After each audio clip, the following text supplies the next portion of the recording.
Right. Sam, I think we're on. live. We're live. Yeah, I thought it was. I thought Yeah. it was. We're all Okay. good. We're all good.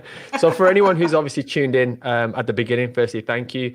I have an amazing guest for you all today. Obviously, I can't see the YouTube channel, so hopefully we're live. Hopefully you can hear us okay. If there's any problems with the audio or anything throughout, please do let us know. But more importantly, this live, my first ever live, and also, guys, hold on. I did do this 2 seconds ago. A little shameless plug. We hit 10,000. So thank you so much to every single person out there. But more importantly, this video is for you guys, is for the viewers, is for the people asking the questions. And I thought rather than me answer the questions, with my experience, we actually have someone who's specialized in this, and it's an awesome broker. His name's Sam Norris. I just want to firstly say thank you, Sam, for taking time out of your day to come on this live. And if you wouldn't mind, just introduce yourself briefly and also tell us what is a broker as well. Yeah, no, cool. Aaron, thank you so much for having me on. Like You're I've welcome. actually been looking forward to this all day. So yeah, thanks for having me on. My name's Sam. I am the owner and director of Grand Union Finance, which is a specialist brokerage. We help property investors and developers raise debt finance, basically. And what that basically means is mortgages, bridging finance, development finance, commercial mortgages, that sort of thing. And for those of you that don't know what a broker is, our job, basically, we are the middleman. We're actually known as intermediaries. We will help put the client over here or the investor over here with the right lender, with the right products, with the right type of finance over here. And then, you know, our job is a bit of a property concierge all the way through, making sure the application goes smoothly. Often, you know, whipping the certain body parts of solicitors, getting them in gear as well. That's our job, basically. Okay, excellent, excellent. So I think one of the questions, it might actually be on there, but it's just come to my mind now, is why do you need a broker? So a lot of people, and I don't know if it's a TikTok thing, I don't know if it's a trolling thing, they're always saying you don't need a broker, go directly to the bank. So it is a question somebody has asked. So I'll start with that one actually, Sam, if you wouldn't mind. Yeah. What are the benefits of a broker? I mean, do you know what? Look, we've got things online like comparethemarket.com and all this kind of stuff. People have access to mortgage rates, but what they won't necessarily understand is all of those lenders' criteria. They don't know whether those rates are actually going to work for them. I mean, for example, today I had a client who was looking to refinance a property that they used to live in years and years ago. They've got a buy-to-let mortgage on it now, which is, you know, okay. They needed to refinance. They want to release some cash, and they just assumed it's going to be really easy. Their rental income is not high enough to get the loan amount they want on certain types of products. So I've gone back to her and given her an understanding of why that is and how she can then go and get it. Because the cheapest lender, so if you go on a comparethemarket.com and type in for the cheapest lender and then apply, they won't give you the loan amount that you need if you're in this woman's situation. We had to go to a slightly more specialist lender with a different type of rental calculator. I know how these things work. That's just one example. But that's just mortgages. You know, there is no comparethemarket.com for bridging loans, and there's definitely not one for development finance, Absolutely. and there's certainly not one for commercial mortgages. So the more specialist it is, the more likely, you know, you want to try and get someone involved to help you with that. If you've got really simple circumstances, you can actually go to a free broker, you know, and get them to do it. You know, if you've got really, really vanilla situations, then certainly I tell people sometimes you don't need me. I could do the complex stuff. Love it. You could go to somebody else and they'll do it for free for you, and you probably get a decent service. So always go to a broker. Just pick one or the other. If it's simple, you can go free. If it's anything other than absolutely, you know, a home run, then you probably want to pay someone a small fee to help you out with it.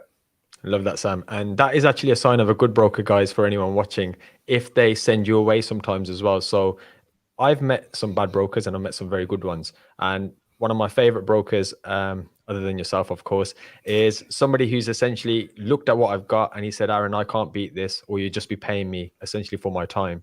So please proceed. And I think that level of honesty and integrity is obviously something that, you know, I think is really important. Hence the reason I kind of brought you on the show. So that was obviously a question just off the top of my head. I do like to segue, but we're going to start now with some of the questions that people have asked me over on the social media, on Instagram and stuff. And then what I'm going to do is I'm going to jump in between the chat as well. So guys, if you have any questions for Sam, this is a time now where essentially you haven't got to reach out to somebody. You know, you've got a specialist, great broker here who can help you with the questions. So Sam, we're going to start with the first one. I'll put it on the screen so everybody can read it. As a first-time buyer, can I get a holiday let mortgage? Yeah. So quick answer is yes. But I just want to quickly scale it back slightly, because a holiday let mortgage, at the moment, we've got holiday lets, we've got serviced accommodation, we've got short lets. It's kind of a weird, even lenders aren't really sure what to call it at the moment. We're having a bit of a staycation boom. And so these products are becoming a lot more popular. So first and foremost, you have to understand the difference between all of those. And it's a bit of a minefield, to be honest with you. But if we're just talking about, wanting to buy a property with a mortgage that will allow you to rent that property out in any way, shape, or form, if you're a first-time buyer and you don't own your own home, it is still quite difficult. There's going to be only a very, very small number of lenders that will do it, and we've just got to make sure that any one of those lenders will also allow you to rent that property out on a short-term basis, because you can't just go and get a standard buy-to-let mortgage with that kind of stuff. Depending on how pernickety the lenders want to be, they can make the underwriting very, very, very tricky when it comes to holiday let type mortgages as well. So short answer is yes. Long answer is it's not quite as simple as that, and you're gonna struggle to find a lender, because then you've got to fit into one of their other criteria as well. Okay, brilliant. And again, you mentioned that at the beginning, didn't you? That is one thing, just jumping on a website, comparethemortgage.com. I'm not even sure that's a website, by the way, but something like that. I should probably, I think you should start that, actually. Yeah, great. That's a good idea. Comparethebroker.com. Absolutely, something like that. But then it's another thing knowing the exact criteria as well. And this is where a lot of people fall short. They might see something, shiny, i.e. development rates at 0 point something percent, something we could talk about later, jump to that, but then they realize that actually they didn't dot all the I's and cross the T's essentially for that. So this is why having a broker, guys, especially if you're serious about property investing and building portfolios and doing great stuff in this industry, you need somebody who can obviously advise you from that side of it as well. So thank you for that, Sam. Let's move on then. So the second question, buying properties on shops. By the way, this is literally how people sent it me, so I have tried to make it coherent, so hopefully it makes sense. So buying properties on shops, can you remortgage a property on top of a shop that was brought with cash? Again, quick answer is yes, but let's dissect it a little bit more. So what we're talking about here is residential properties above commercial. Okay, so there'll be a flat. So first and foremost, what is on the ground floor is the key differentiator here. So first and foremost, there'll be in the criteria. Can we lend on properties above commercial? Yes or no. But underneath that, there'll be sort of sub criteria on what type of commercial they're comfortable with. Generally speaking, if it's noisy or it smells or it's a fire hazard, lenders aren't going to like it. So if it's a bakery, Greg's, something like that, that's going to be difficult. If it's the ones that lenders hate the most are they don't like curries, because obviously you get the fire, I can imagine. the noise and the smell. I mean, I love the smell of curry, so I probably think it's quite nice. Laundrettes, difficult sometimes because of fire hazards. So you've got to think about the type of office, type of commercial that's on the ground floor. If it's like an insurance brokers or something like that, you're going to have many more options than if it's a Pizza Hut. Do you know what I mean? So absolutely, that's the thing we need to be wary of. And then we also need to know if it's those, you get those like parade of shops, like sort of out of town parade of shops. There might be 2 or 3 flats above one single commercial unit. So we need to actually then figure out, are we directly above it, or have we got other properties in between? Because again, that's a separate criteria point. A lender might not lend if it's directly, but if it's the one above the one that's directly above, then they may lend on it. So, and some lenders might have restrictions on loan to value as well, depending on what they do on those sorts of properties too. Brilliant. Thank you, Sam. So just very quickly, obviously this person who's brought this is for anyone looking to invest. Know your exit before you start jumping in and buying properties, obviously for cash as well. I think that's something that, we go to an auction, we see something that almost seems like a discount, but then if you're going to struggle on the back end of it, you're essentially in trouble as well. Whenever, well, to be honest with you, this is just across the board, but if we're ever using cash or bridging finance to purchase properties that we are then going to add value to in some way, shape or form, and to be honest, I'd include auction on that as well, because that's, you would use a bridge or cash to purchase that property. We call it buy, refurbish, refinance, BRR. I always joke with my clients, I call it RRB because I do it the other way around. I'm looking at the refinance. The first thing, if I get on the call with a client, Look, it's happened. It's really annoying because until fairly recently, I was able to say in 15 years of doing this, every single bridging loan that I've got a client into, I've got them back out of. Recently, we had an issue. I'm happy to say it wasn't my fault, but it still annoyed me that we did slightly go over the term. It wasn't the client's fault either. It was just just a matter of circumstance. But we'll always try and ensure we have a clear path to exit that loan. Last thing in the world you want to be is stuck on a bridge. That's the worst thing in the world. You're going to get, if you go over your term, you're going to get extra interest to pay, penalty fines to pay, all this kind of stuff. So we want to make sure we've got that clear exit. We know whether we're going to be refinancing, whether we're going to be selling the property. And even if we're going to be selling the property, have a plan B, make sure that you can definitely refinance it as well. So I go quite heavy into that really early doors with new clients. And some of them are a bit shocked by it, and they just go, "I've called you because I want to talk about bridging." I'm like, "Yeah, that's great. I'm pretty confident we'll get a bridge. It's fine. Let's just make sure we can get out of it that first before we go into too much detail." Great advice. Thank you, Sam. So moving on, we've got a lot of questions. Guys, if you are dropping questions in the comments, I will come to you very, very shortly. I'm just trying to get through this list, but we will jump and switch between them. So the third question is, if you're looking for a good broker, I think this is a great question, by the way, what questions would you ask them when vetting them out? Yeah, do you know what? This is a really, really good question, and one I, strangely enough, get a lot. For me, I think there's a few key points. I mean, there's between myself and sort of the 2 or 3 other brokers that are online quite a lot, all of which are awesome.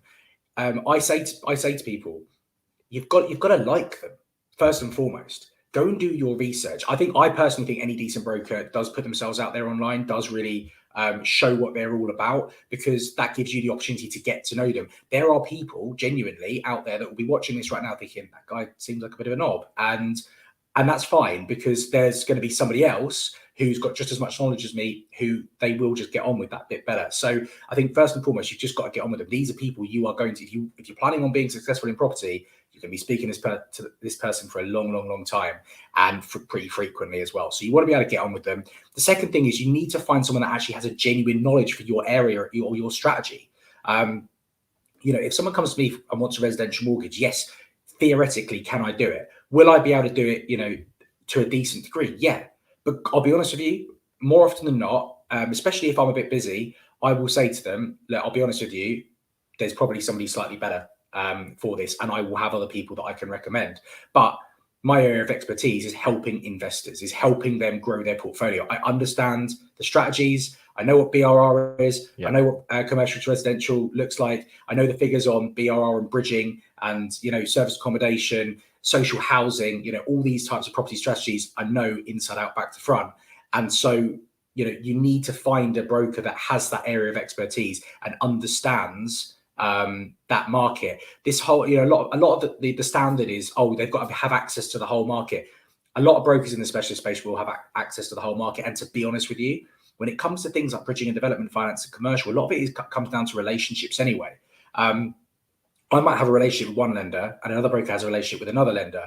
They will probably be able to do the same thing in the same quality because that broker has that relationship, and they can get them to go outside of criteria and all this kind of stuff. And the reality is, it wouldn't really make too much difference which of those lenders you've gone with. A good broker will just have access to the whole market. But when it comes to these kind of specialist types of finance, we'll be able to go, do you know what? We can access this particular lender, can lend on the open market value, for example, not on your purchase price. Or this lender, because we need to do things quickly, they can put an indemnity insurance policy in place to cover you for searches. So we basically, the legals will take a week.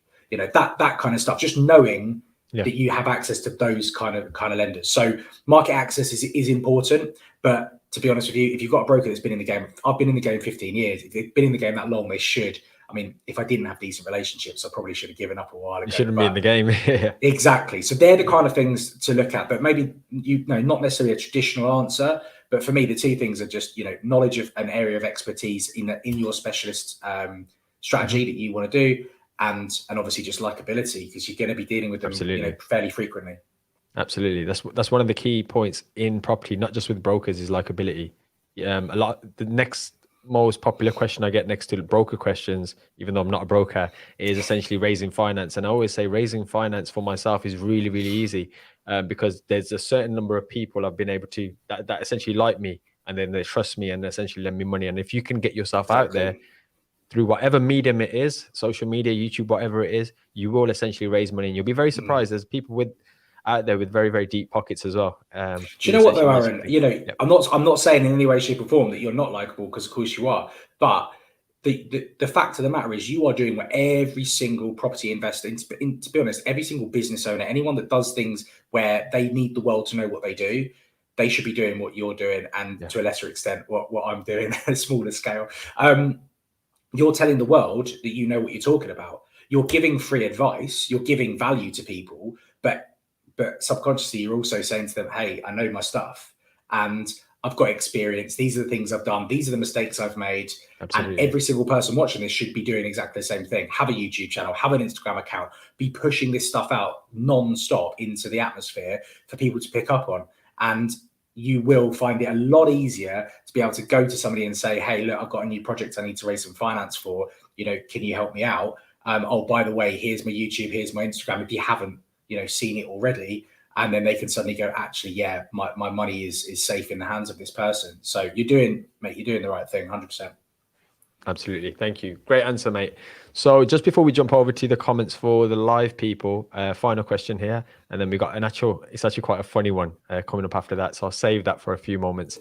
So what's the lowest income someone's had or you've done an application for giving them a buy to let? And this is a great question because initially there's always, you need £25,000 as a minimum. Now I know that's not true, but we need to hear it from obviously somebody like yourself. I'm gonna give this answer by way of sign language because I think it's really easy to understand. Zero, absolute zero. Do you know, a couple of years ago, I did it was a BRR deal.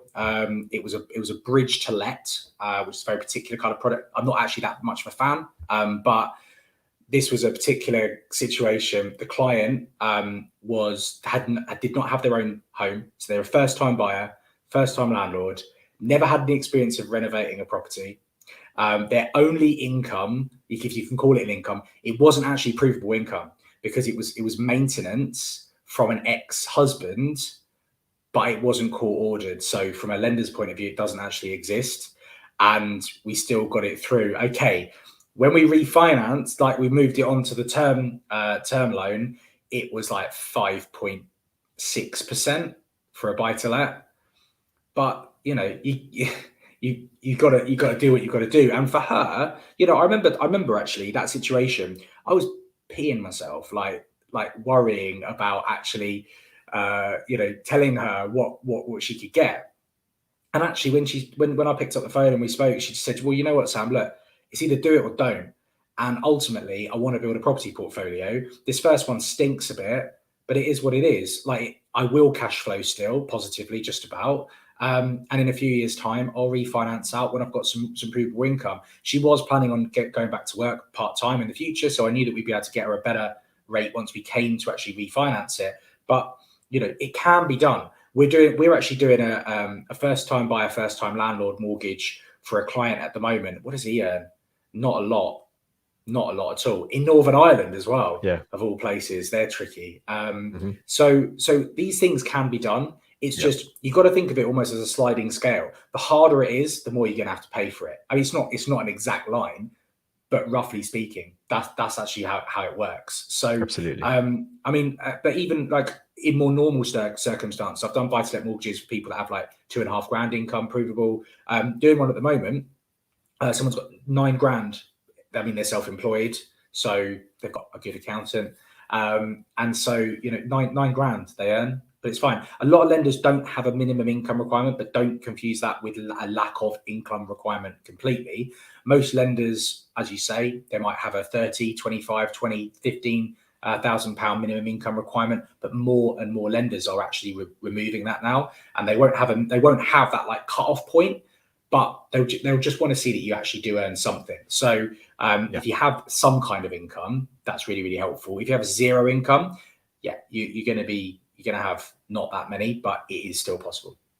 Brilliant. That's really, really useful to know. So obviously with myself, I'm not going to bore you all with my story, but when I went self-employed, I was taking the minimum salary. Essentially, I needed that money to invest and I was able to get buy-to-let mortgages. But when I tell people that online, you'd be surprised at the experts. But I'm glad you're able to kind of clarify that. So thank you for that, Sam. Yeah, been there, done it, got the t-shirt. Absolutely, myself included. So before we jump on to this is quite funny. Well, it's funny for myself anyway. Question. I want to just firstly thank everyone who has obviously joined the live. This is Sam Norris, who is a mortgage broker, an awesome one. We will be dissecting this up as well, this video, with all the questions afterwards. So you will get obviously a chance to see that.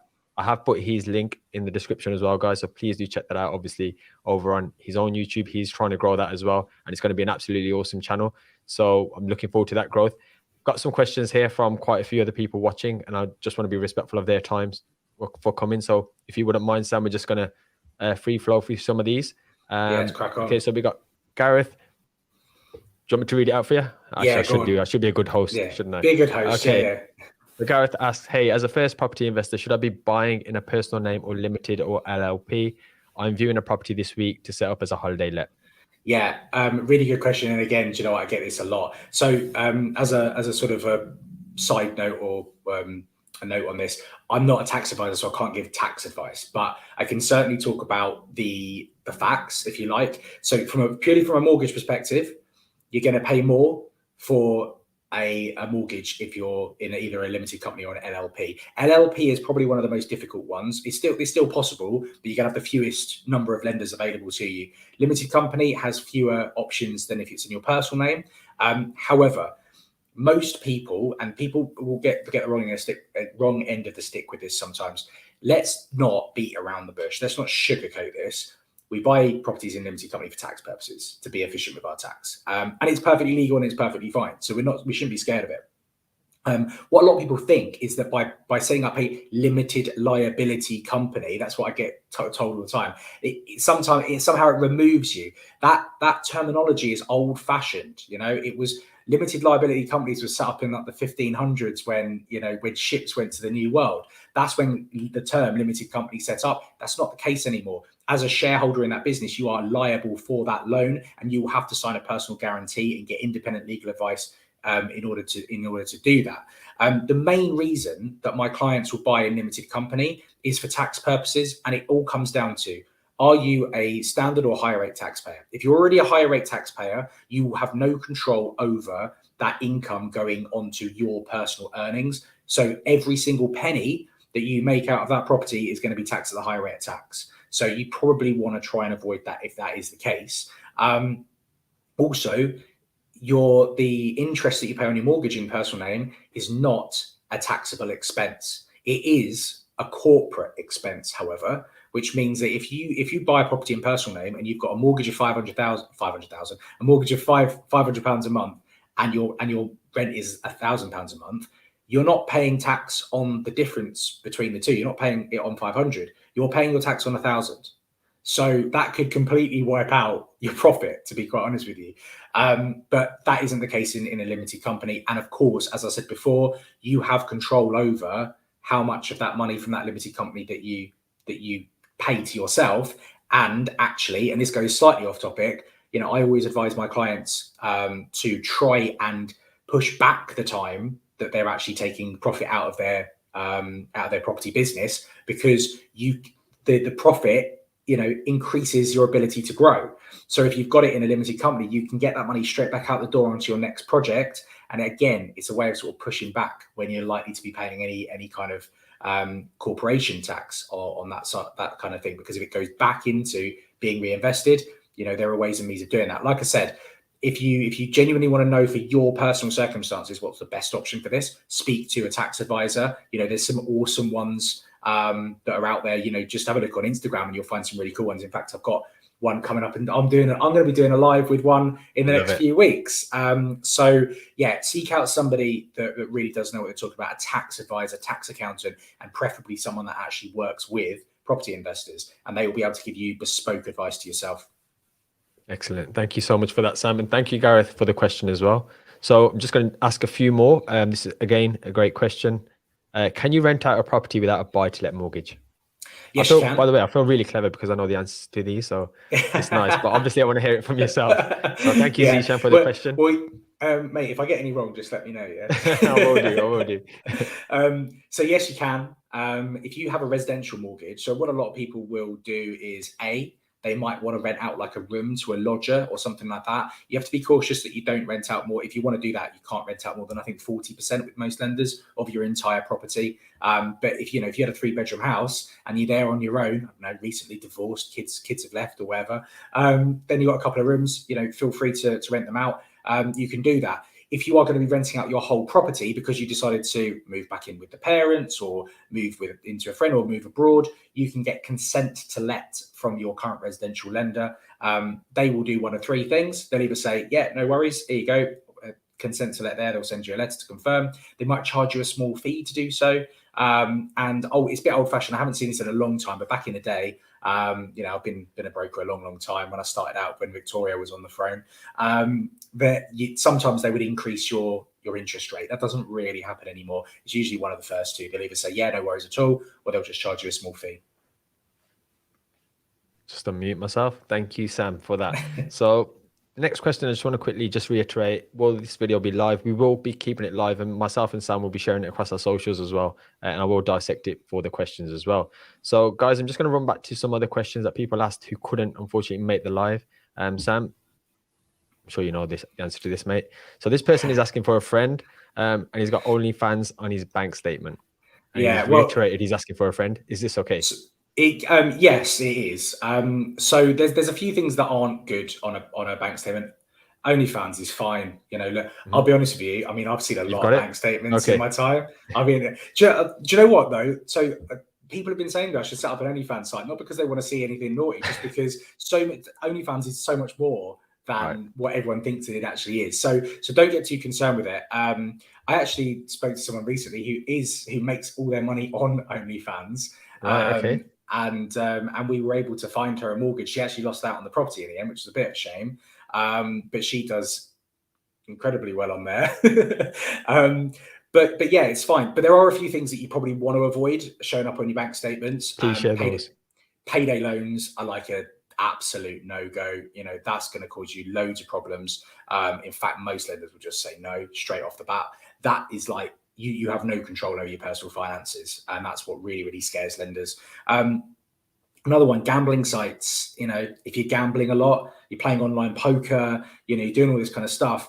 If you can, I did actually have a client once who, maybe, I don't know if you could say he's actually a professional, but he was basically a professional poker player, but he was just playing online. So obviously on his bank statements, there was a lot of these transactions. So what we actually had to do, and this is, again, we go back to talking about, why you use a broker. We knew this would be a problem before we even started out.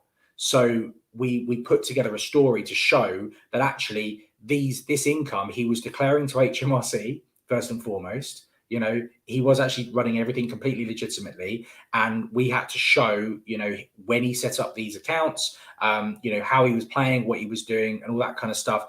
And we got it through in the end. But standard, if you're going to Ladbrokes every day, or you're doing your accumulators every single weekend, all that kind of stuff, just be cautious that lenders may well pick up on this, and they might not be happy, because they may see that as as an addictive behavior, which again they're concerned about. So yeah, there's a few things you should be worried about, but yeah, I wouldn't be too bothered about OnlyFans. And I think it only shows up as OF anyway. So it does. I don't think it even says OnlyFans. Yeah, because do you know the reason I know that is that client, I wasn't going to ask the question, but she got the payments. She was getting the payments through from that, and it said it showed OF. Because I had to ask a question. I was like, what's this? Fair enough. And then she explained to me, and then I was like, okay, this is a normal conversation now. Well, it's useful to know anyway. So I'm sure that person asking for the friend will obviously relay that back. So thanks for that one, Sam. So the next one's actually quite interesting. This was probably something that even I'm interested in myself as well. So can you, although I'm not in profit in my cryptos at the minute, it's an absolute mess. Yeah, absolutely. So can you use crypto profits for buying properties? Yeah, do you know what? It's really weird, because I was going to segue into this a little bit off the last one, because I had another client who had a Coinbase account, and obviously on his bank statements showing lots of movement through that account. Now I knew what that was. You can't always think that underwriters are going to know this kind of stuff. So as soon as, well, it wasn't actually me that picked up on it, actually, it was my assistant, Ruby. She went, "Oh, Sam, what's this? I'm seeing loads of these transactions. Underwriter's going to pick up on these." I said, "Yeah, look, I know exactly what it is." So all we did was we got him to send us over his crypto statements as well, so that we could marry up the payments, and we just put a note, send it over to the lender with the application. We didn't wait for the lender to come to us. We gave this information because we knew in advance it was going to be requested, and just they could see the story, signed it off, no further questions, tick in the box, done and dusted. But in terms of using crypto for profits, this is actually, again, brings about a sort of a wider conversation about origin of deposit funds. It's probably one of, if not the most important thing with an application. You have to be able to clearly show the lender the origin of your funds and that they're not from illegal sources. The AML, anti-money laundering regulation, which every lender has to adhere to in exactly the same way, whether they're Barclays Bank or the smallest little bridging lender, they have to do the same level of due diligence on this. The terminology is that the lender has to be comfortable that the origin of the funds is not from an illegal source, which means they have absolute carte blanche to track the money back as far as they want until they have that comfort. And trust me, we've been all over the world tracking money and stuff like this, and sometimes it's quite difficult to do. So if you can show that you put money into your crypto account, it went up in value, and then you pulled it out, and we can show that flow of cash, absolutely fine. No problem. There's still going to be some lenders that are going to be funny about it, because anything new, unfortunately, our lending market is awesome. It's probably one of the strongest in the world, but it does have its difficulties as well, and that is that it does tend to be a little bit behind the times on some of this stuff. But all in all, we're getting there. Brilliant. Thank you for that. So that's obviously really, really useful to know. I want to jump back to some questions, or they're flying through. Thank you guys for all the questions. I'm realizing there are quite a few. This is one that I don't actually know about, so it's going to be really useful. And it's from Rubens. How to get a mortgage with foreign income only? Is it possible at all? And if yes, what's the loan to value level? Yeah, absolutely it is. So we're talking about here not expats, not people that are working abroad, but people that are actually, well, if you are an expat and you're working abroad, still possible. Smaller number of lenders now, unfortunately. That is actually a funny story why that's the case, if you want to know, which is about 5 years ago, we had this thing called the Mortgage Market Review, which was something that was pushed by the EU. And what it ended up doing was it made it a hell of a lot more difficult for UK lenders to lend to people that were either based abroad or earn in a foreign currency. So the irony is that came from the EU, but hey ho. So as a result of that, lending really, really dramatically changed overnight, but it is still possible. Now, if you earn your cash in one of the kind of standard international currencies, so we're talking US dollar, obviously euro, Hong Kong dollar. Is it Hong Kong dollar? That's the right one. I'm not sure, mate. Yeah, I think Hong Kong. Is it Hong Kong pound? I can Google it quickly if we need to. Buggered that one up. Swiss franc is an international currency. What are they have in Dubai? Is it dirhams? Oh, mate, wrong channel for that. Yeah, sorry. I have no idea. So basically, the reason why it's these particular currencies is because they denote that you probably work for a multinational corporation, so they're easier to do due diligence on than if you earn I was about to say your company's based in Lagos, but I don't know what the Nigerian currency is, so that makes me look stupid. But do you see what I mean? So if it's a sort of key international currency, then it's going to be a hell of a lot easier. And I'm not being funny. You can literally get residential mortgages from NatWest and Santander. If you earn in a foreign currency, they're actually one of the few ones. What you will need to do to work out your affordability is the lender will take, there's a website called xe.com, as in the two letters X and E, and that exchange rate that's on there, those lenders will take at the point of application. They will take the conversion of there. Some of them will take a haircut on it. I think Santander take 20% off. So say, for example, when you converted it, it was 100K that you earn in UK pound sterling. They would only put they would take off 20%. So 80 grand would go towards your affordability. So you need to be, really, really True. cautious about this. I was saying earlier on, I don't know anything about residential mortgages, but I'm proving myself wrong. You are, mate. Man of many talents. And, Okay. and loan to value levels are going to be the same with those products. So if those lenders just happen to have 80-85% loan to value products, 90% loan to value products, you can access those as well. Brilliant. Thank you, Sam. And thank you, Rubens, for the question. So next question is by Vinuzan. I do apologize if I've not said that right. So the question is, hi, can you give an overview on Guarantor mortgage? Is there any catch to it?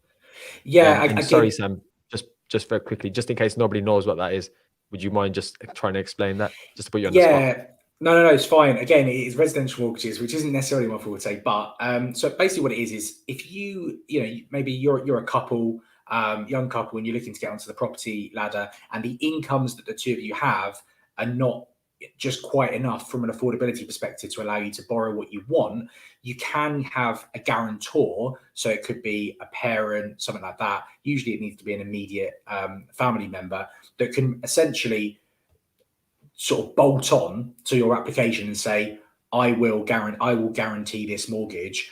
Here's my income. Here's my surplus income. They'll do an affordability check on that person as well, and that can kind of add to you and help you, reach a slightly higher level. There isn't really any catch to it because it's pretty much out there for all to see. That person is a guarantor of that mortgage.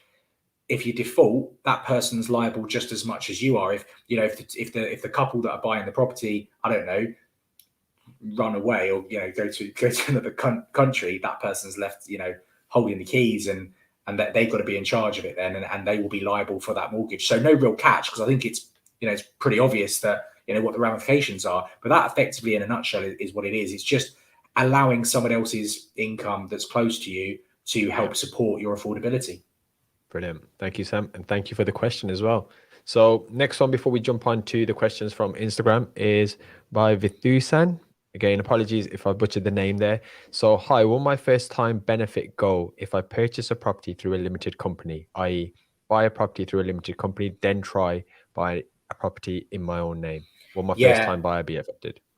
This is a really good question. And funnily enough, I get asked this a lot as well. Quite a lot, yeah. So one thing I will say is I'm certain, because I know so many accountants. I'm sure there's a way around this. I'm sure there's some people that are really creative out there, but the standard rule of thumb is yes, you would lose it, because you can't think of it as two separate entities. What I was saying earlier on about this like limited liability, company, it's not that anymore. Ultimately, you are what we call the ultimate beneficiary owner. You'll come across this terminology, UBO.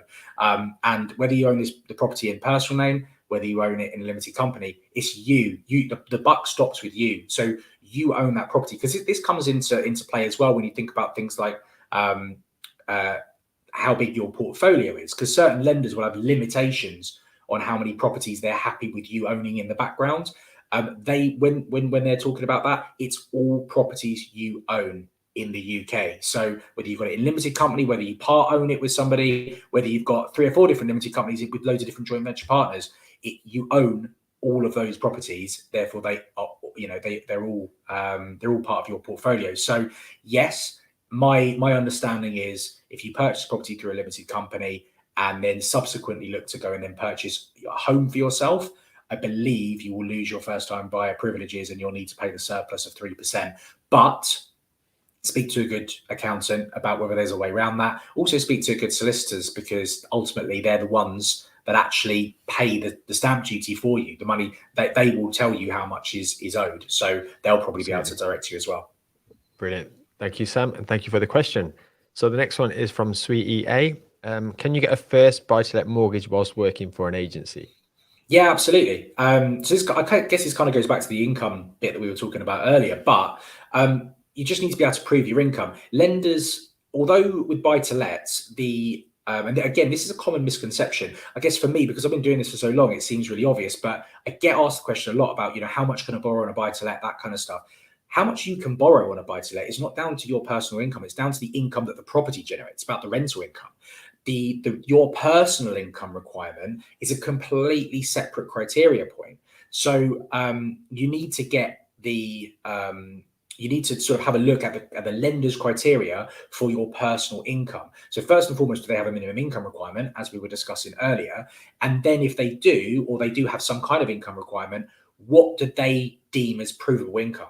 You might have some quite vanilla buy-to-let lenders that want to see, if you're an agency worker, they might class you as self-employed. It all depends on, do you pay your tax yourself, or does the agency pay your tax for you? Because if the agency pays your tax, then you might be a contractor. So then they might look at, do you have a day rate? Can we work out an annual income based on that? How much experience do we need to see of you doing that? How many years? How long's left on your contract? So it's all this, it's very, very different sort of criteria point, but you can get one. That's the answer to the question. You can, but you need to be really, really particular by checking out the lender's criteria, because you could apply for one on your own. You go direct to a bank or building society, and they say, oh, how much do you earn? You type in, because what do you know? You don't know any different. And then they come back and they say, okay, well, we need you to prove this income now. You give them a couple of pay slips. They say, well, that's not your employer, that's some agency. And then they sort of, delve into it all. And then suddenly, you don't fit the criteria anymore.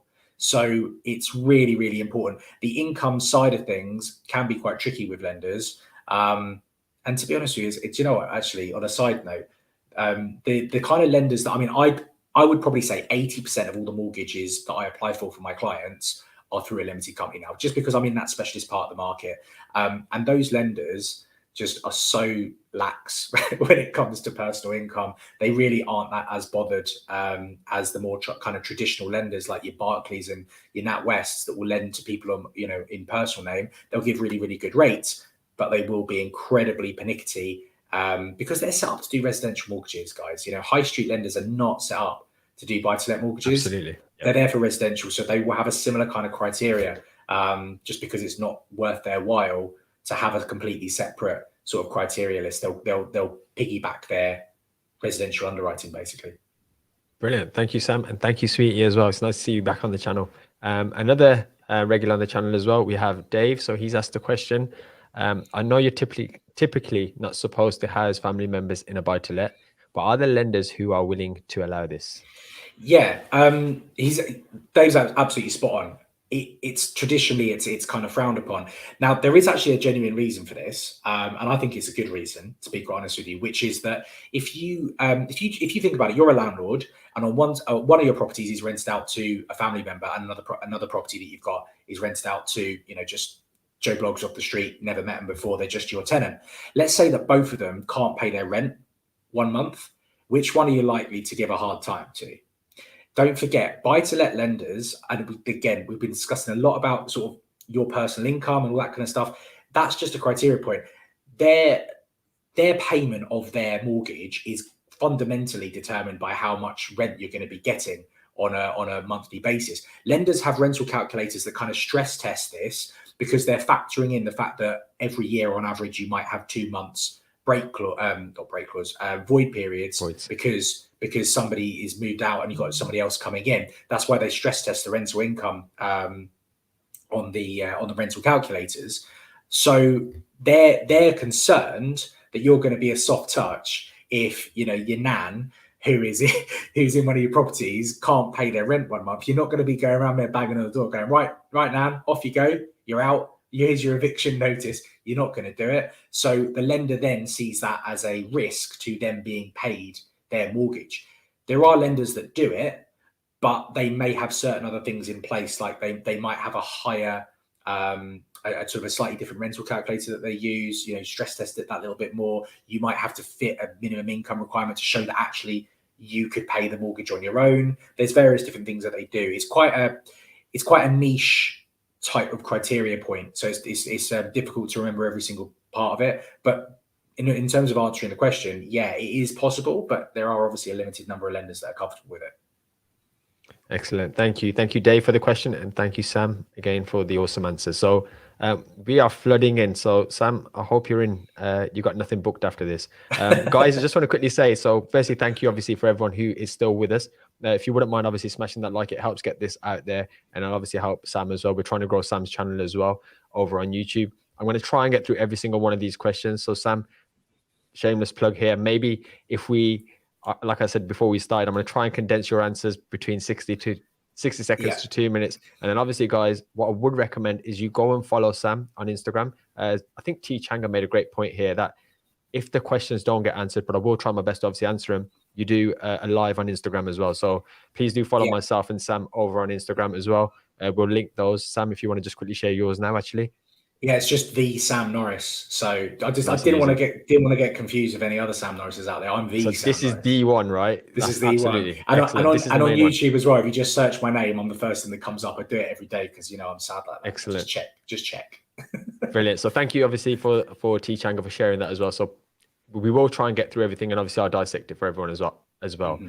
So let's jump into some more questions now. What do we have? Okay, so my let's go with this one. I'm worried about this now. No, this one's all right. Yeah, the other one was a little bit worrying. So, because what I essentially did is I copied everything from Instagram straight over into like a format, and I'm probably going to leave that one just for now. But this is an interesting one. I'll just share it on the screen for everyone to see. So, my valuation was rejected due to poor postcode location. What should I do?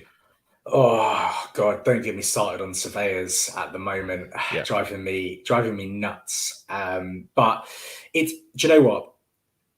Surveys at any given point in time are always a bit of potluck, to be honest with you. I say to clients, like, they'll say to me, "Oh, we're gonna apply for this mortgage, Sam, but what current guarantees can we get on this?" I think you can't. We need to get to the point in any given application, whether it's a mortgage, a bridge, whatever. We need to get to valuation stage because that's the variable. I will speak to a lender. I did it today. I got a client this morning called me, said, "Sam, I've lost my funding on a bridge on an auction. I need like some funding ASAP." And I went to a lender that I know could just sort me out straight away, got terms on the table. And I know they won't change those terms because I've gone through the details that I know they need to make that decision. A lot of the time, the only reason lenders, particularly bridging lenders, which are known for it, will change their terms is if all the information wasn't presented to them up front and they find something out that they shouldn't have, or not they shouldn't have, that we should have presented to them to start with. The variable is always the valuation. So we want to try and get to the valuation as quickly as possible. Unfortunately, the way that our market works means that literally you can have a surveyor that just doesn't have their Weetabix in the morning, gets up on the wrong side of bed, decides they hate the world. Their wife leaves them for another man, and they want to take it out on your valuation report. I've seen them. I've seen more poor valuation reports in the last 12 months than I've seen in the rest of my career. They are bad at the moment. There's not a huge amount you can do. I've even recently, I'll give you an example. We had a down valuation on a property in South Wales, and the valuation report that was just factually incorrect. The property was just incorrectly described. The layout was wrong. The square footage was incorrect. They said there was no parking because there was a yellow line out the front. The property didn't see there was a car parking space out the back. Completely missed all of this stuff. So of course I went back to the lender and I said, "Look, we need to appeal this." They went back to the surveyor. They have rejected the appeal. They didn't even look at it. They rejected the appeal. So I put in a complaint, an official complaint to RICS about it, and they ignored that as well. So they've just got so much power. The best thing you could do, in all honesty, is if you are concerned, because the thing is, all right, let me take some of that back and take it away from the valuer to start with. Sometimes it isn't the valuer. Sometimes it isn't the lender. It's a combination of the two. So you could get one type of surveyor that's working for one lender, and it just doesn't work. We've actually had that issue recently with a new lender and a very, very well-known surveyor firm, and they just keep downvaluing properties, and it's because they're working to the criteria that the lender sets them.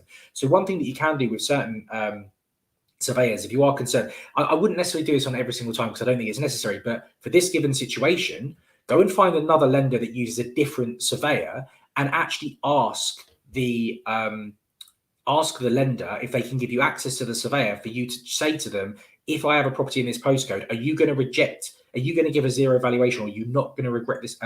You're not going to recommend this as a good security for the loan purely on the postcode alone?" That's something that you actually know before they visit the property. Yeah. I mean, if there was other reasons, then obviously that doesn't work.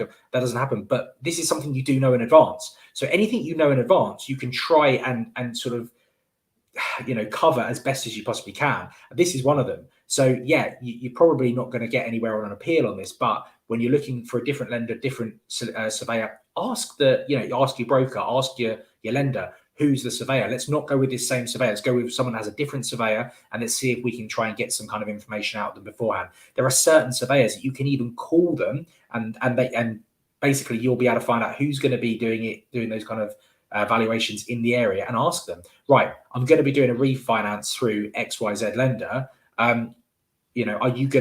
Is there a reason why you wouldn't recommend a property in this postcode to them? And they can say yes or no, because they're doing it all the time.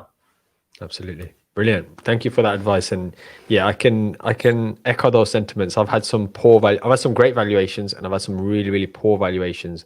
And one thing I realized is when you appeal, or you at least start that process of appealing, even if they've asked for something and you've been able to then show evidence of that, you're dealing with somebody's emotions and somebody's ego, for example. That's how I see it. And for somebody to then put their hands up and say, actually, I think I'm wrong in this instance, it's very, very difficult. So essentially, with one of ours, I think we were downvalued unbelievable amount. I will share that at a later stage. And now we just essentially just left our money in there. We know in a few years' time, obviously house prices and everything's gone up anyway.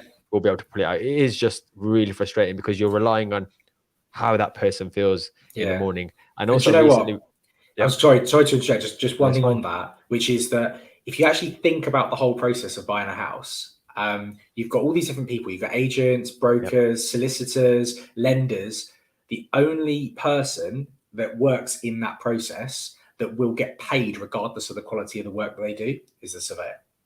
And until that changes, we're going to have this problem. That's so true. Yeah, absolutely. Well, yeah. So, but the great advice anyway, Sam, you just mentioned there, obviously, if you can try and find out first, again, I speak a lot about mitigating risks as much as possible. If you can try and, clarify that earlier, it's obviously going to help. So brilliant. So next question, this is a very quick one. Is it possible to invest at 50?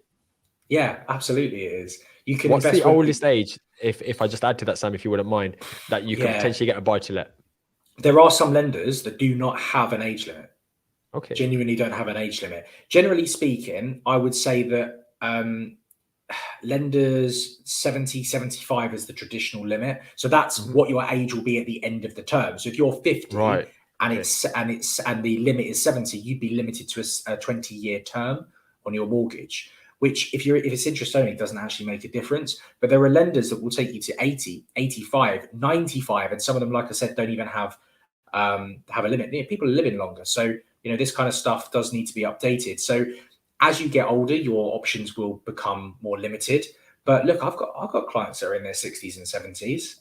They're some of my favorite clients because they're just so grateful to be alive and happy, and they built these portfolios, and they have. Although I have to say, sometimes they're the kind of people you don't necessarily want to always get on the phone every day because they'll just chat your ear off for 2 hours. I've got a couple that I have to be cautious. I have to be like, right, okay, I need to tell them right at the beginning I've got another meeting in like half an hour, because otherwise they'll tell me about what their daughter's doing on holiday and stuff. And it's great, I love my clients. I'm really blessed to have some awesome clients, I'd say. Well, hopefully you get some more after this as well, because we are getting the questions flooding in. You've actually answered the next question as well.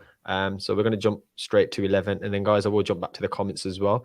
So this person's awesome because they sent me loads of questions, but they've even put a category. So this is about stamp duty. So can you realize the current stamp duty land tax benefits relief as a first-time buyer if you are doing a joint mortgage application with someone who already has a mortgage? That's a great question. You can't do it yet. No, it's like the weakest link scenario. So if they're buying a property and it's their second property, then it's the kind of the property that that's taxed. That's what it's called, stamp duty land tax. It's a tax on the land. So it's what that property represents. And if it's a second home for them, then you're going to get taxed, the 3% surcharge on top of the standard stamp duty. Just unmute myself. Okay, let's jump back into the comments then for everyone. Ryan's just made a really, really good point. I just want to share that with everyone so everyone can read that. Not all. No, do you know what? Not all surveyors suck. Not all of them. I know some blooming awesome ones. But do you know what? It doesn't matter what industry you're in. There's good solicitors, bad solicitors. There's good brokers, bad brokers. There's good estate agents, bad estate agents. So let's not hate on the surveyors, because there's some awesome ones out there. And let's not forget as well, they are under some serious pressure at the moment. There's probably, the market's as busy as it's ever been, And when people are under pressure, they make mistakes sometimes. So let's be nice. Let's be nice to our surveyor friends as well. Yeah, let's not get ourselves in trouble. Okay, so we have a question here from Umar, I think. What is your flat broker fee for a buy-to-let property at 120k? Yeah, I've actually just put my fees up. Okay. because I realised that they were too cheap. I was doing the same as I was doing like 5 years ago. So I charge a flat fee for mortgages unless there's extenuating circumstances. So if it's a mortgage apart from a commercial mortgage, I charge for a refinance 595 flat fee and purchases 695, which I've actually been told for a specialist is still dirt cheap.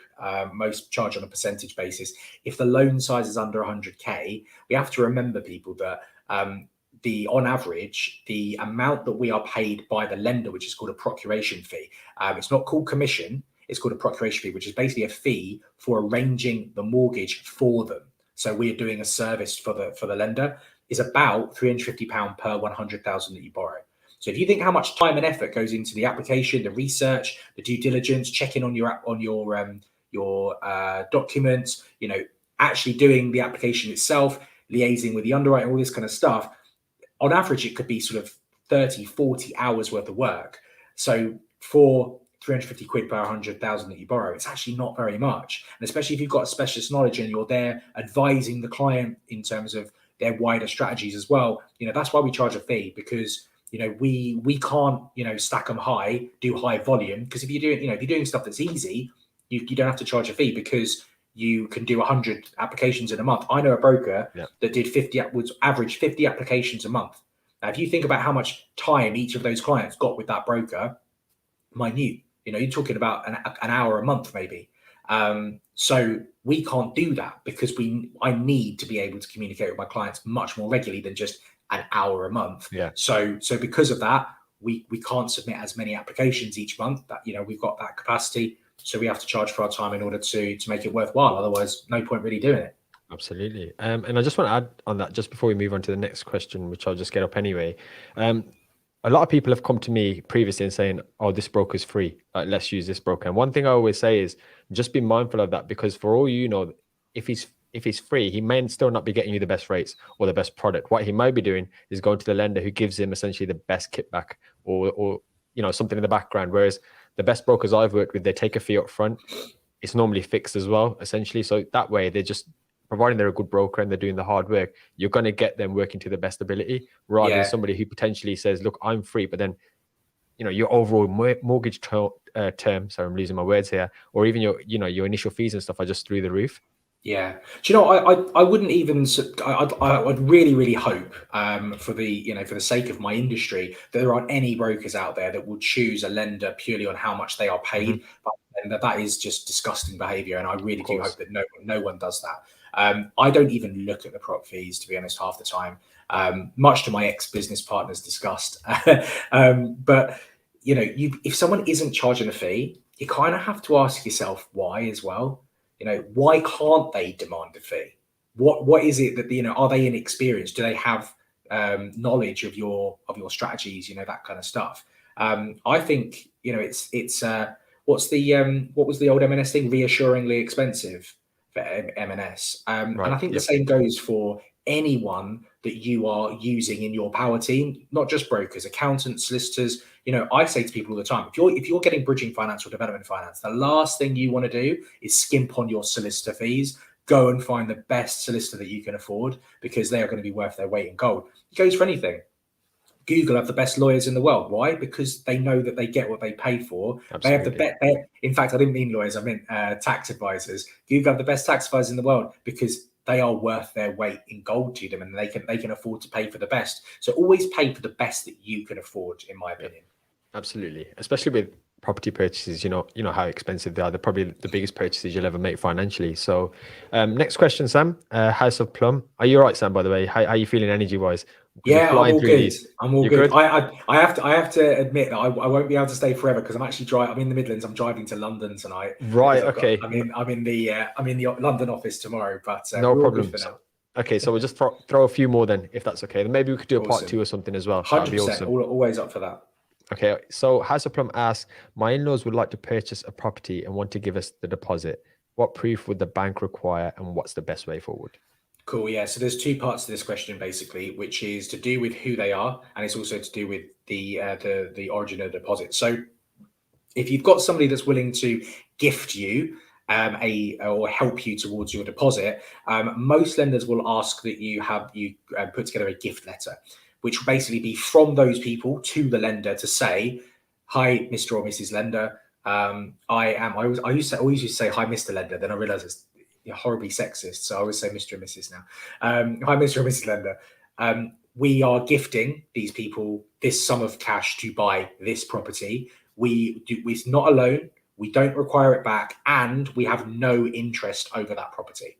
So they're the key things. It's not a loan. They're not charging interest. They're not getting it back, and they've got no interest over the property, because that's the key for the lender.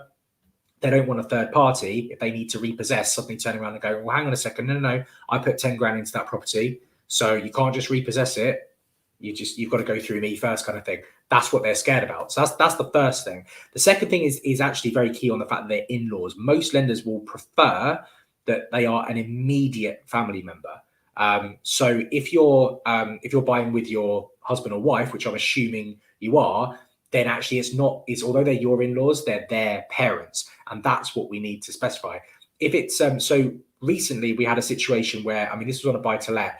We had a client whose brother was the brother was gifting the deposit to the there's a curveball there, Sam. Sorry. Yeah, I've just seen it. We'll come to that in a sec. So the brother was gifting a deposit, but it was coming from a joint account with his wife, who was therefore the sister-in-law of the brother that was buying the property. The lender said, "Well, actually, you're lending them 30 grand, or sorry, gifting them 30 grand, for example, but half of that money in that joint account is the sister-in-law's, so it doesn't count. So you actually can only gift them 15,000. So you've got to be careful of that kind of stuff as well. These are little nuances that you just pick up, over the years. And I just did see that curveball as well. That's going to be, this is actually really similar to the one we had earlier on about the foreign income. It's all about whether lenders have the mechanisms to do their due diligence on funds coming from overseas, and if they do, then generally they're going to be happy with both of those, whether you earn or whether the deposit is coming from overseas. So because they're from the States, they'll have to go through the same sort of gift letter that we just described, but because it's going to be US dollar to GBP, it's going to be much more likely that you're going to be able to get some funding on that or a mortgage on that than if the money was coming from the Congo or I don't know, out of Mongolia. Okay. Yeah, thank you, Sam. So obviously I'm conscious we're probably not going to get through all of these questions. If you're all right just to stick around for another 10-15 minutes. Is that all right, Sam? Because obviously I'm conscious I don't want you driving back late as well. And then what we will do, guys, obviously thank you for everyone who's tuned in, is if you wouldn't mind, Sam, at your convenience, what we'll do is we'll have a private chat, and then all these questions that I haven't gone through, I'll dissect them into my editing style, and then we'll get them out as well. So there will be a part 2, guys, for this. So 100%. Rest assured your answers will get answered. And remember, I'm going to put Sam on the spot now to really condense these answers now, Sam. So really nice and short. But if you want these clarified,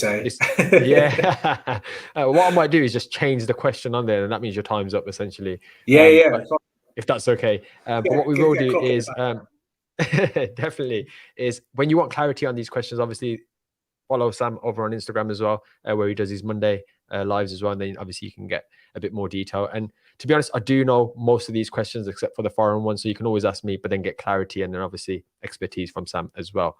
So very quickly now, question from Daniel Matkin.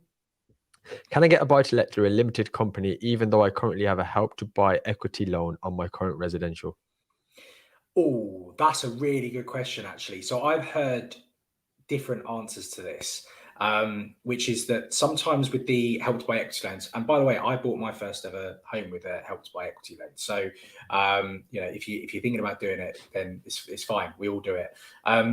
They do sometimes stipulate that you can't buy another property, although I believe that isn't necessarily the case anymore, because they're just concerned that, oh, well, why are you going off buying another property when you should be maybe paying off our loan, kind of thing. That's what the thought process is. So I would check. I think it's down to the individual local authority or house.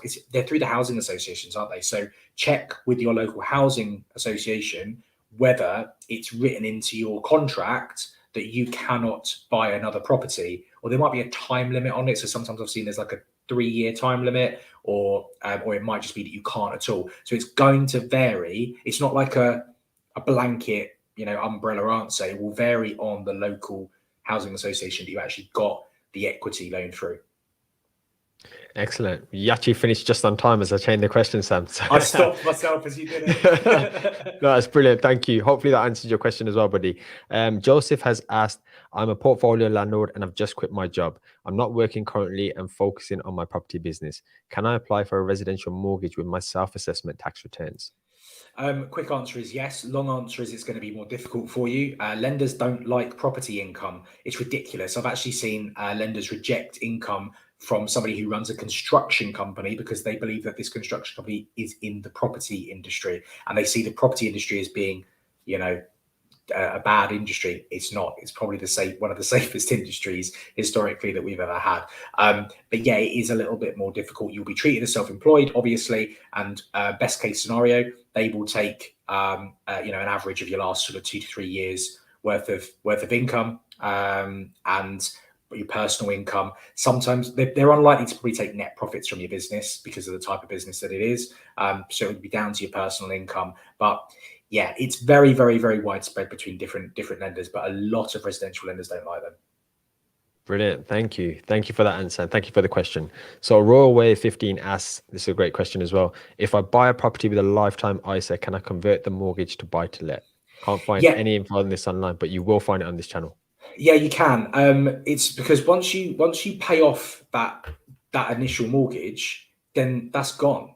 The mortgage lender can only stipulate what you do with that property and how you run it when they have a charge on it. Because ultimately, and this is kind of again a bit of a side, I'm a true believer that if you've got a mortgage on your property, you don't truly own it. The bank owns it because they get their money before you do.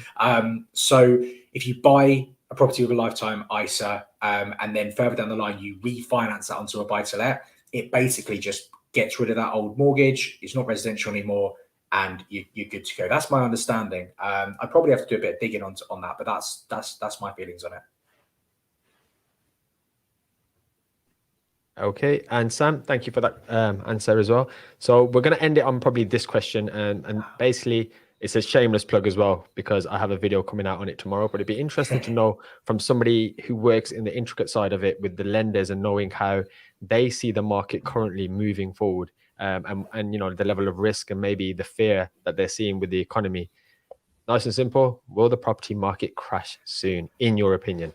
Okay, and we're going to hold you to it, by the way, if you're wrong. Yeah, I got my prediction on when the Bank of England base rate was going to go up wrong twice in consecutive months. I got my property crash prediction wrong as well. So yeah. Yeah. So I've never predicted a property crash. That's the entire thing, and I'm not gonna change it now. My opinion on this, right, is that if you think about imagine that no events occur, no Brexit, no credit crunch, no COVID, the property market will gradually increase on its nice little line like that. Okay.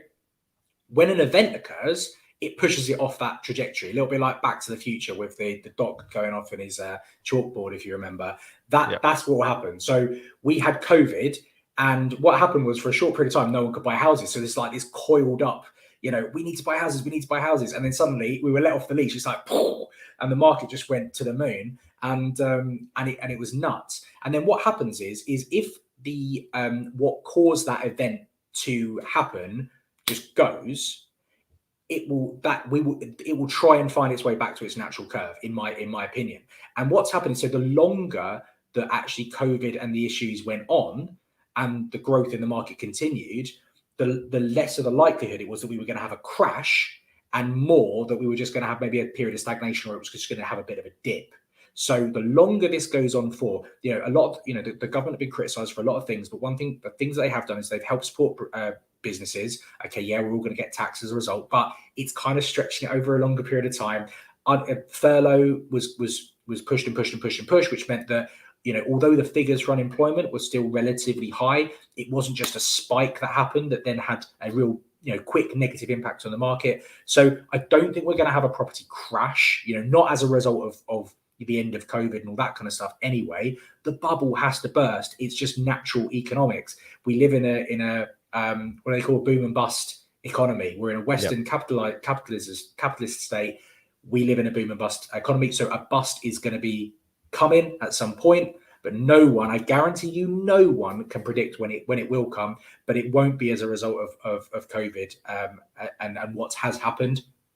I see slight increases in interest rates, but they're still not, the interest rates still aren't high enough to, lenders aren't scared by the interest rate rise that we just have. Because today alone, I've had emails from several lenders. Some are putting their rates up, some are putting their rates down, which means that the Bank of England base rate has not affected their projections for the year. They are just working to their own projections. Another increase might change that. My gut tells me it won't. I think we're going to have to get closer to sort of the 1% mark, maybe towards the end of this year, beginning of next year, before it really starts impacting on the market. But by then, we would have been well out of COVID. The market will have probably come to its own sort of natural sort of stagnation point, or just chilled out a little bit. And as a result, an element of normalcy will probably resume in the market. Look, I'm no economist. I really am no economist. I'm just talking about, what I see and stuff like that. But at the moment, I'm not seeing anything that we need to be too concerned of. I mean, to be honest with you property investors out there probably can't wait for the property market to crash. I mean, to be honest, what's really funny is I've got loads of mates that are brokers, and so many of them are residential. And I was literally talking to a friend of mine recently, and she's primarily residential broker, and she was saying, "Oh, I'm not very busy at the moment. Are you busy, Sam?" I'm like, "Yeah, really busy." In terms of those kind of brokers, if you're a residential broker, you don't want there to be a crash. For people like me, a crash is not necessarily going to negatively impact my business, because so many more of my clients are then going to be going out and buying property. So I actually probably need to employ some more people by the end of this year if there's going to be a bit of stagnation in the market, a bit of a dip. Absolutely. And there was actually somebody asking about qualifications, but we will speak about that, Sam, on part 2, if that's okay with yourself. Yeah. I just want to, again, take this moment. Thank you for everyone taking time out of their evening to obviously join, ask questions. It's been really informative, even for myself. I've learned quite a lot as well. I can't reiterate how happy that makes me feel to hit that. It's taken me ages to get there. I'm mega proud of you, man. Thank you, mate. Thank you. I know through being an amateur YouTuber myself, how tough it is to do well on this channel.